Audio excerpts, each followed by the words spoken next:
চট্টগ্রামে আইনজীবী সাইফুল ইসলাম আলিফ হত্যা মামলার প্রধান আসামি চন্দন দাসের ৭ দিন এবং রিপন দাসের ৫ দিনের রিমান্ড মঞ্জুর করেছেন আদালত। শুক্রবার বিকেলে চট্টগ্রাম মেট্রোপলিটন ম্যাজিস্ট্রেট কাজী শরীফুল ইসলামের শুনানি শেষে রিমান্ডের এই আদেশ দেন।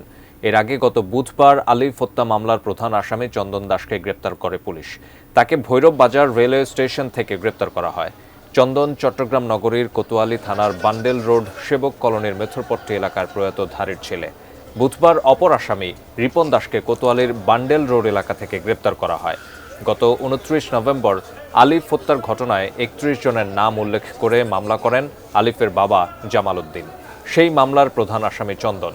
এখন পর্যন্ত এই মামলায় ১১ আসামিকে গ্রেপ্তার করা হয়েছে। গত ২৬ নভেম্বর আইনজীবী সাইফুল ইসলাম আলিফ নিহত হন।